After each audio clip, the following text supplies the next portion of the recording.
ومش هنسيب الثوره دي الا لما نقفلها. احنا جيل اتغذى كويس. فارس الأحلام بين الحقيقة والخيال. لما نقول فارس الأحلام بين الحقيقة والخيال يبقى في نفس الوقت بنفكر في شريك الحياة، في الشخص اللي هو المفروض ان هعيش معاه فترة من عمري. هل يا ترى فارس الأحلام اللي كل بنت تحلم بيه وبتفكر فيه؟ طبعا كل بنت بتشوفه من وجهة نظرها. في حد او واحدة بتشوفه انه يكون جميل وسيم طول بعرض، في واحدة تانية بتشوفه انه يكون عقله كبير عنده رؤية، في واحدة تالتة تشوفه يكون غني. عامة في كل الأحوال هل ممكن الخيالات اللي بتمر بيها أو الأحلام اللي بتتمناها كل بنت تتحقق في الحقيقة ولا لا؟ كل الأمور دي هنعرفها مع ضيفتي المتميزة جدا دكتور جهاد إبراهيم، مدرس مساعد بكلية البنات جامعة عين شمس ومحاضرة التنمية البشرية وبطلة السباحة. السلام عليكم. بس انا حطيت الورقة اهو على الترابيزة عشان انا وانت ننطلق. لا بجد النهارده انا اللي اخترت الموضوع، يعني لان انا خلاص عرفت رسالتي بالحياة ايه بقى، يعني خلاص رسالة رومانسية يعني جنرالي. هو انا مع ربنا ومع الله كل شيء ممكن، يعني ان شاء الله. ده انا هشهيص كل اللي بيسمعني. هو انا رسالتي زي ما قلت لك يا محمد، احلم بيقين. ليه؟ لان انا الحلم اللي عاش حقيقة. قصة بنت تخاضت كل الصعاب لغاية لما وصلت وبقت البنوتة اللي قدامكم دي. النهاردة هنتكلم عن فارس الأحلام بين الحقيقة والخيال. بس قبل ما نبدأ في فارس الأحلام عايزة أقول حاجة سوف تراه حينما تؤمن به.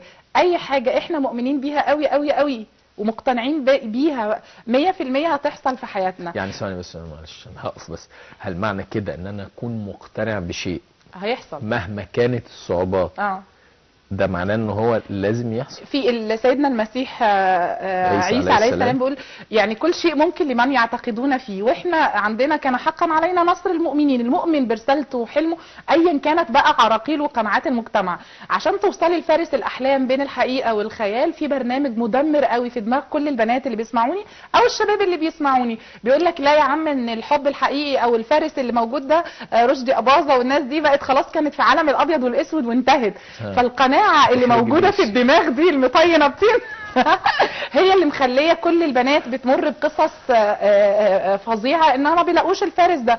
لازم تقري وتعترفي من جوه يا اللي بتسمعيني، يا بنوتة يا حلوة اللي بتسمعيني. قدري قيمة العروسة اللي جواكي، قدري انك بنوتة تستاهلي كل شيء حلو. وقدري حاجة مهمة كمان يا محمد، النبي صلى الله عليه وسلم قال الارواح جنود مجندة، ما تعارف منها ائتلف وما تنافر منها اختلف. في واحد في منطقة ما في ربنا، الارض ارض الله كلها، يعني عايز مواصفاتك، عايز نكهتك، عايز طعمك انت بالذات. فهو بيدور عليكي، بس انت عشان انت شايفة نفسك قليلة وشايفة نفسك انك انت ما يعني مين هيرضى بيكي، فانت عاملة بلوك شخص تقيا يشوفك، لان احنا كل اللعبة لعبة طاقة. طب يعني ده الكلام ده لما تكون انت شايفة نفسك قليلة؟ طبعا في بنات تانية شايفة نفسها واو، شايفة نفسها واو. ما هتلاقي بقى يعني البنات دي يعني بص نظير. بص هو فاكر لما قلت لك الفرق بين الغرور والثقة بالنفس؟ نية. يعني انا نيتي ان انا واثقة من نفسي او نيتي ان انا مغرورة بالكلام، حسب النية. ولا يعلمها الا الله. احنا مش عايزين نخرج من موضوعنا. فالبنت اللي شايفة نفسها واو ومفروضة قوي بغرور دي مش هتلاقي الا واحد يحطها على مناخيرها. لكن البنت اللي واثقة من نفسها اللي هي عارفة انها تستاهل كل شيء حلو دي هتلاقي. لان اول واحد لازم تعرفيه شخصيتك. يعني اول واحد مش تستني واحد يفهم شخصيتك وانت اصلا مش فاهمه شخصيتك. لازم واحد، يعني اول واحده تقدر شخصيتك انت اللي عماله تعملي دور دايت واللي داخله سنتر تجميل واللي عشان تلاقي فارس الاحلام. وفي واحد اصلا عايزك زي ما انت، فكوني على طبيعتك، ثقي في نفسك وكوني على هويتك. بلاش الماسكز الكتيره او الاقنعه الكتيره، لان انت كده كده هتتلاقي. اولا زي ما قلنا هنفرمت البرنامج اللي بيقول فارس الاحلام مش موجود. هتقتنعي انت انك عروسه اصلا. لازم تقري وتعترفي ان العلاقه المثيره او العلاقه الدافيه مع راجل يكون صحيح نفسيا وروحيا وجسديا هي ملكك انت. يعني ما تقوليش جوازه والسلام. يعني بص يعني واحده تقول ايه بقى، فاتني قطر الجواز وعدى عليا 30 و20 و40 سنه، والكلام اللي هو المدمر من وجهه نظر المجتمع ان البنت ليها سن معين ولازم تتجوز فيه، وده كلام اصلا مش عايزه اقول بتنجان على الهوا، لان البرت اينشتاين كان بيقول لك ان الزمن وهم، مفيش حاجه اسمها زمن، الماضي والحاضر والمستقبل عند ربنا هو الحاجه الواحده. معلش يا جماعه انا تلقائيه لاني انا بنت من البنات اللي بتسمعني، يعني انا عشت مع الناس دي. اصل انت اللي انت ده لسه واحد مقابلني، هو رجل كبير يعني قبل ما يجي على الهوا، فبيقول لي احنا كبرنا، قلت له لا انت لسه ما كبرتش، فبيقول لي ليه؟ قلت له انت لو كبرت احنا هنكبر. بالظبط. عارف بره بيعملوا يعني مش عايزه اخرج عن الموضوع، بره بيجيبوا ناس شباب قوي يفصلوهم عن الزمن عشان معالم الشيخوخه ما يشوفوهاش، فتلاقيهم دايما شباب، فاحنا بنعجز لان احنا بنشوف ناس قدامنا عجزوا. سمير بيقول لك ايه؟ يا سمير هيعرفك على طول يا سمير. سمير ده حبيب هارت، انت عارف وحبيب هارت والله. فانا بس عايزه اقول لك على الموضوع دوت، احنا خلاص طالما طلعنا انسي انك مش جوازه والسلام. طيب يعني مش معنى ان انا اتجوز عشان بقى ايه ما يفوتنيش قطر الجواز، لا، انت ابدأي النهارده، حتى لو مريتي ب1000 علاقه فاشله، حتى لو قابلتي كل شويه اشخاص لو اتصدمت كتير كلوز فايل اللي فات حماده واللي جاي حماده تاني خالص. هنبدا تاني بجد، وهنبدا نحط مواصفات شريك الحياه. تقولي هو ايه الشخص، يعني البنت، كل بنت بتسمعني تجيب ورقه وقلم كده في مكان هادي ما بدون اي مقاطعات يعني، وتقعد وتقول ايه الشخص، المواصفات اللي بتمناها. ما تقولش ايه مثلا يعني مواصفات، حتى مروه كاتبه يعني بين يعني سقف التوقعات العالي. بصي يعني معيار انه عالي او مش عالي هو انت. طيب انت اللي شايفه انه عالي او مش عالي، لكن ربنا، انت معاكي رب الكاف والنون. هتقولي المجتمع، انا عارفه ان احنا في دوله مجتمع فيها ظلم، في دوله مجتمع فيها نسبه ارتفاع سن الزواج عالي جدا، في دوله مجتمع اصلا بيحقدوا عليك من الحلم، لما بيشوفوا حد بيضحك وبيحلم بيقولوا ده واحد ابنورمال يعني مش طبيعي. انا كل شويه الاقي يا بنتي عيش الواقع، اقول لهم يا جماعه انا مبسوطه، انا طايره، انا مع ربنا، فمع الله كل شيء ممكن. انا الملكه. يعني والله العظيم يقولوا لي انت انت هريانه صور الملكه. انا الاميره جهاد. كل اللي يشوفني يقول لي يا بنتي عيشي على الواقع، اقول له والله العظيم انا عايشه في جنه مع ربنا، يريد الله بكم اليسر ولا يريد بكم العسر. حياتك ماشيه في عسر، انا مالي بقى، انت اللي مكلكحها يا عم. بصت يعني احنا امه بصت. النبي صلى الله عليه وسلم لما كان بيختار بين امرين كان بيختار ايسرهما. فسقف التوقعات ده مش بناء على حد، الا بناء على شخصيتك انت. حطي وجربوا يا جماعه، مش احنا معاك كل مره كل شويه انا بتابعكم، فجربوا. حطي مواصفات، اولا الصفات الاخلاقيه دي بيز، هي القاعده، دين وخلق وكده. تاني حاجه بقى حط المواصفات الشكليه، حط الوظيفه بتاعته، حط ازاي يحتويكي. ولا بس يعني انا كمان معلش انا بقاطعك، لازم تحط في دماغها اللي يعرف يصونها. ما ده انت عندك ازمه غير طبيعيه دلوقتي، ازمه اخلاقيه ده بجد في الشباب. طبعا. ان ما بقى فكره انه يصون الواحده بقت صعبه جدا. بعد كده بتسلم بقى عنده كمان اعتماديه عليها هي، مش الاعتماديه ان هو رجل يتحمل مسؤوليه. لا، وفي في تكات اصلا ان الراجل يحب يتعب في العلاقه، يعني الراجل اللي بيقول لك ايزي كام ايزي جو. خلي بالك يا بنتي اللي بتسمعيني، ان هو يعني ما تبقيش سهله ومتاحه طول الوقت، لان هو بيكره كده. الراجل عنده فوبيا من بكره، وفوبيا من المسؤوليه، لانه في برنامج مدمر زي ما البنات عندها برنامج مدمر في دماغها ان مفيش فارس احلام. الراجل عنده فوبيا. يلا يا عم النهارده اخر ليله عزوبيه واخر يوم عزوبيه، هندخل السجن وهندخل القفص وما فيش حريه، لان احنا ضعنا من مفهوم الحريه. الجواز اصلا قمه الحريه، بس لو مع ناس ناضجه وواعيه. انت يعني انت بتقولي انا بشيت قدام مراتي وبتكلم قدام مراتي، هل انت مقيد لما انت اتجوزت؟ بالعكس، انت ايه هي انا مختلف عن اي حد. لا على فكره جهاد معلش، لا انا على مختلف. فكره الاوبشن انا قدام جوزي هعمل كده، الاوبشن ده موجود. انت برضه مختلف. لا كلنا. ما هو بص يا محمد، انا كنت يعني ايه رايك في اللي بيخافوا وبيشيتوا وخايفين؟ لا انت عندك دول كتير جدا. ما بيخافوا من شيء، ما عندهمش ثقه في نفسهم. يا جماعه احنا لو بنقدر يعني بص، في فرق بين ان انا احترم وجود مراتي في حياتي وراعي نفسيتها، وان انا مش هبقى ايوه يا حبيبتي مع واحده تانية، لا، اراعي نفسيتها اراعي مشاعرها، لان ده حرام. انت يعني انت هتتحاسب لو انت عملت كده مع مراتك، ولو الست برضو بتعمل كده هتتحاسب، لان احنا لازم نحترم وجود بعض في حياه بعض. يعني في فرق بين الغيره وبين ان احنا نحترم تليفون. الله طيب اوكي. بس انا لازم اشاور لها عشان خاطر لان انا بتكلم معانا فاطمه. يا فاطمه، الو. ازيك يا استاذ محمد؟ ازيك؟ الحمد لله. ايه الاخبار؟ تمام. يلا قولي. قولي. مرحبا استاذ جهاد، حافظ كام النظام؟ حافظ النظام. في حاجه مواصفاتي انا اللي انا عايزاها. اولا يكون يتقي ربنا في معاملته. تمام. زي ما دكتور اجيال قالت مثلا مش يكون بيكلمني، يكون مع واحده تانية. ثانيا يعني طبعا ماما ربنا يخليها لي، اهم حاجه يعني ان شاء الله اللي هيجي اشترط عليه ماما تكون معايا. ماما تكون معاكي؟ لا يعني معاكي فين؟ يعني تتجوز وتبقى مامتها معايا. مامتك تقعد معاكي يعني؟ تمام. يعني طبعا بعد عمر طويل. طب ولو فرضنا هو معترض، يعني بس ربنا يخليك ماما، يعني انا ما عنديش مفيش مشكله، بس خليني ابص من زاويته هو. فرضنا ان هو عايز يعني مامتك نبقى نروح نزورها، هي تبقى تيجي معانا، انما يعني لو ده هو رؤيته هتعملي ايه؟ تمام. بس اهم حاجه ما اصل في نوع من الرجاله عايز يعمل الانقطاع تماما عن الاهل. مش عارفه عن الحموات بتوسوس بقى وشغل الزن ده. لوك فطبعا ماشي، لو كده يبقى مثلا ممكن نقعد عندها يومين وعندي يومين. شرفتيني ونورتيني يا فاطمه باتصالك، وشكرا. اهم حاجه تكون هي واثقه ان شاء الله هتلاقي شخص كده. بس هي بتقول هي اهم نقطه عندها ان هو يكون متدين. ما انا قلت لك يا محمد البيز والقاعده بتاعت المواصفات انه يكون عنده اخلاق ودين، دي لا غبار عليها. تاني حاجه بقى تحط ازاي انه بيتعاملك بكرم، برومانسيه، بحب، باحتواء. ولازم نعرف يعني كل بنت بتسمعني هتتحاسب فعلا لو ما عرفتش طبيعه الراجل قبل ما تقبل على اي علاقه. بمعنى ان انا زي ما كل مره بقول في كل حلقه، الرجاله حماده واحنا حماده تاني خالص.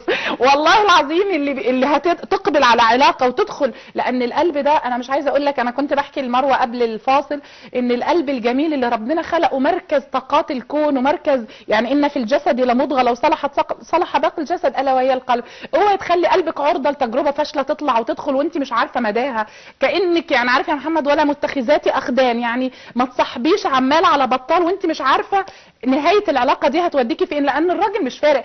90% من الراجل تفكيره مادي، 90% من الست تفكيرها حسي مشاعر. يعني البنت بس انت برضه ما ردتيش على سؤال، يعني هي المفروض تعرف الراجل ازاي. طبيعي تقرا، يا في كتب كتير رجال من المريخ ونساء من الزهره، في كتب كتير جدا عن العلاقات. لازم تعرفي سيكولوجيه الراجل، لان الراجل يعني لو شاف البنت اللي بتتعرف. السيكولوجيه هنا بتقصدي بيها الطباع، طبيعه الراجل طبعا، والمبادئ والقيم اللي عنده، يعني في ولا يعني احنا قلنا ان في اولويات عند الراجل.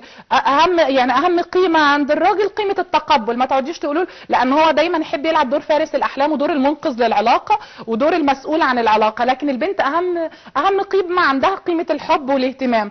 فلو انت يا راجل يعني لو سحبت الحب والاهتمام من الست، انا في موقف احزني ان واحده مربيه كلب، بنوته لسه دكتوره طيب ومربيه كلب، فبتقول لها انا بعشق الكلب عن اي حد في الدنيا.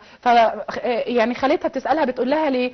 بتقول لها شفت يا ياسين حد بيقابلني بالترحيب ويقف على رجله ويتنطط ويقابلني زي ما الكلب بيقابلني. فتخيل ان البنت لو ما لقيتش العاطفه من اللي حواليها، من ابوها، من اخوها، من امها، من زوجها، هتاخدها من اي مكان تاني، هتاخدها من حيوان، هتاخدها من ممكن تخونه فكريا. فاحذروا ايها الرجال، لان الست كتله احاسيس، لازم تمدها بالعاطفه والاحساس والحب، وعشان هي تديك فكره التقبل. تمام. سمير بعت لك سؤال. بيقول لي ايه سمير؟ سمير الغيطاني المخرج بعت لك سؤال عشان بس تبقى الامور. بيقول لك يعني ليه الكتب اللي هي منتشره اللي انت مثلا بتتكلمي عنها ديت البنات بس هي اللي بتروح تقراها والولاد ما بيروحوش؟ لان هي كل بص طبيعتنا مختلفه. البنت من وهي صغيره بتدور على الفستان وتلعب بالعروسه، الراجل مختلف تماما. يعني البنت هي اهم قيمه عندها قيمه الحب والعلاقه والجواز وانها تكون ام. دي غريزه فطريه. ليه اصلا الجنه تحت اقدام الامهات؟ لان المراه هي اصلا هي اساس المجتمع. يعني هي المراه هي اللي بتربي اعظم عظماء المجتمع.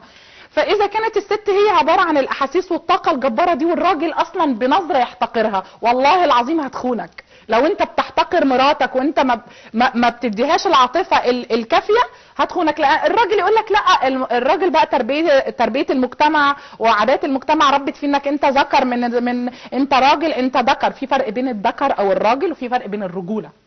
الذكر ده النوع، كل جنسك راجل. لكن انت راجل، الراجل رحمه، الراجل احتواء، الراجل مواقف. طيب زي ما النبي صلى الله عليه وسلم علمنا، يعني كان اكتر حد علمنا معنى الرجوله هو النبي. كان اكتر الناس حنوا على زوجاته، كان اكتر الناس احتواء لزوجته، كان العادل. طيب وكان محتوي لزوجته، لان الحب هو اساس الوجود. لو انا يعني خليت المجتمع بلا عاطفه وبلا حب، انسى بقى هنضيع يعني. كويس. تاني، فاحنا قلنا ان البنت من وهي صغيره بتلعب بالعروسه، فهي قيمه عندها، قيمه مهمه قوي، قيمه الجواز. الراجل لا عنده، ممكن وعند الراجل فكره يقول لك طب انا ممكن اقضيها بره، ليه اتجوز؟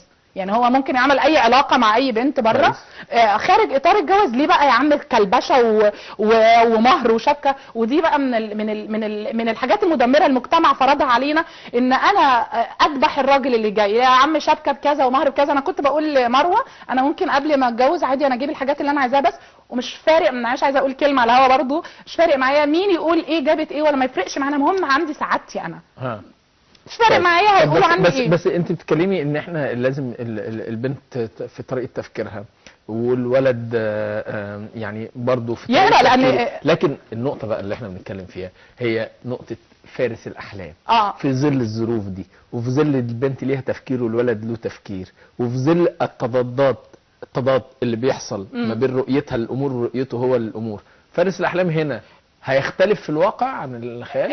هي لو اقتنعت ان هي شالت البرنامج اللي انا قلت لك عليه وحطت المواصفات، وكل يوم قبل ما تنام تتخيل المواصفات اللي هي عايزاها ده بشكل عملي، لان كل حاجه في الحقيقه كانت فكره خيال. الكرسي اللي انت قاعد عليه كان مجرد فكره في دماغ اللي اخترعه، فاحنا كل حاجه خيال يعني بين الحقيقه والخيال. ما انت لو امنت بالخيال هيصبح حقيقه. اللمبه دي كانت في يوم من الايام خيال، فكره. كل حاجه في لو البنت امنت بالافكار. بس انت بتتكلمي على جماد. اللمبه دي، ما هي اللمبه دي كانت اختراع في دماغ واحد. اوكي بس جماد. والنبي سخر لنا. انت هتتعاملي مع بني ادم، انا يعني بقصد يعني مود وانفعالات وبتاع، يعني حتى لو لقيتيه في ظروف هو انا بتكلم على القاعده الاول قبل ما تلاقي الشخص اللي هتؤمن بمواصفات ايدل هيجي لها الشخص الايدل. تمام. وفي ناس كتير عايشه حالات عشق، بس احنا كميديا وكاعلام ما ركزناش الا على حالات الطلاق، وما ركزناش على ماسك الايد وورده وبعد ما يتجوزوا ينصدموا لانهم هم طلع مش هو، طلع واحد لابس ماسك مش هو الشخص اللي اتعرفت عليه. النبي صلى الله عليه وسلم شرع فتره الخطوبه عشان نتعرف على بعض. ده بيقول لك في الخطوبه تعمدي انك تعملي مشكله عشان تثير انتباهه، تثيري مشاعره، عشان تشوفي هيبقى رد فعله ايه. فانت وبعد كده احنا عندنا مبدا مهم قوي. هي عايزه يعني لما يحصل ان هي تشوف رد فعله او تثيره، يعني ده الغرض منه ايه؟ عشان تشوف هو هيعمل ايه، هيقل ادبه، هيبقى شخص غير اللي شافته، ولا هيبقى شخص رزين عنده تحكم في مشاعره، عنده نسبه من الاحترام والرقي الاخلاقي، ولا هيبقى واحد بلطجي وكده. انفصلي عنه. ثانيا انت حاجه مهمه قوي، استفتي قلبك. يعني قبل ما تروحي للشخص انت اسالي قلبك، لان القلب ده، انا عاشقه لترمومتر القلب، هو ترمومتر الحياه. قبل ما تروحي اي حته اسالي قلبك، هل الشخص ده هو اللي انا عايزاه ولا لا. تاني حاجة، في حاجة اسمها فكرة التوكل.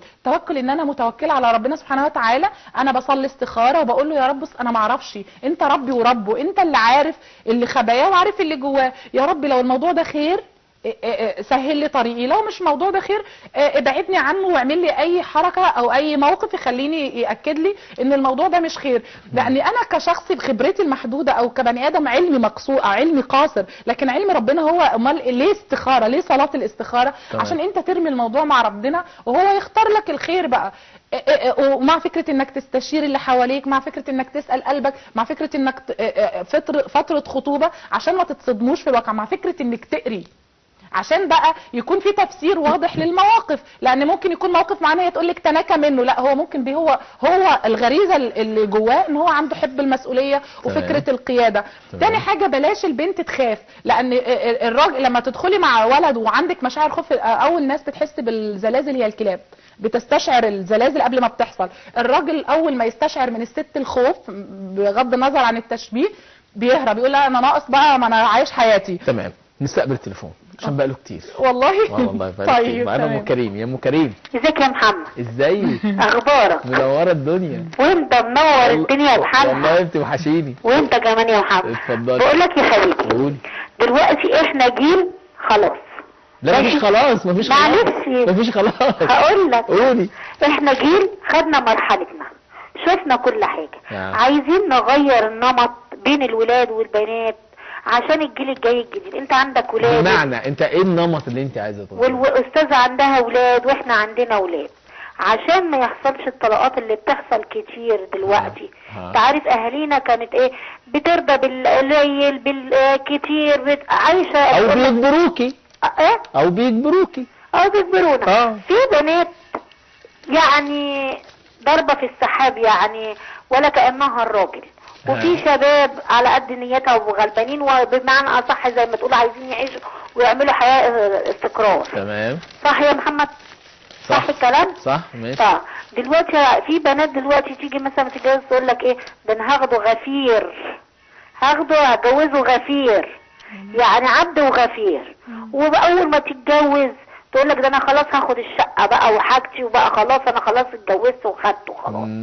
دي حاجه. الحاجه الثانيه في شباب، انا ما بقولش ان كل الشباب طيبين وكل الشباب صعب.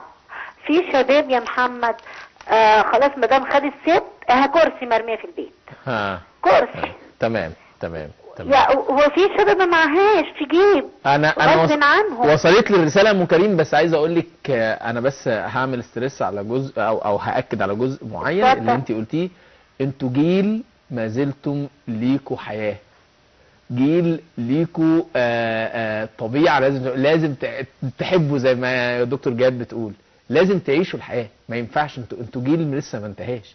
بس انا بحب ااكد بس على النقطه دي. النبي صلى الله عليه وسلم كان بيقول بنواياكم ترزقون. اللي داخله العلاقه وهي عشان يبقى واخده غفير والكلام اللي هي بتقول ده فعلا حصل.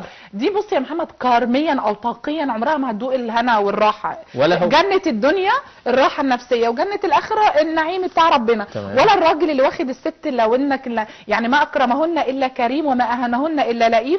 والنبي صلى الله عليه وسلم قال يعني ايه رفقا بالقوارير لان احنا ازاز. لانك انت لو انت الراجل اللي بيعامل مراته ككرسي هو مفتقد العاطفه في حياته اصلا. هتلاقيه عطاط بره، يعني مش هتلاقيه سليم او سوي نفسيا في حياته. فدول سيبك منهم خالص لان فئه موجوده في المجتمع بس هم بيدوقوا نتاج تفكيرهم في الدنيا قبل الاخره. احنا بنتكلم على علاقه راقيه، علاقه انا اعرف اللي انت الشراكه. يعني ايه شراكه يا محمد؟ يعني ايه شريك حياه؟ يعني انت عندك معطيات معينه وانا عندي معطيات معينه، وانا عندي قصور معين وانت عندك قصور معين، بس احنا متفقين على بعض ان احنا نكمل بعض. لان العلاقه علاقه تكامليه مش علاقه تماثليه. انا بكمل النقص اللي عندك وانت بتكمل النقص اللي عندي برقي واحترام. انا فاهمه طبيعتك وانت فاهم طبيعتي برقي واحترام عشان نقدر نعيش في تناغم. لان ربنا خلقنا باوبشن السعاده واوبشن الهنا مش باوبشن التنافر. وانت تقطع فيا تحت شعار انك بتحبني وانا ابتزك عاطفيا واقعد اقول فين الحب بقى مراحل الحب. لا، افهمي طبيعه بعض. الراجل تفكيره احادي ما يقدرش يفكر في حاجتين في وقت واحد. بقول عليه بيهنج، يعني لو خدته اوردر بيهنج. غير برج العذراء. غير برج العذراء.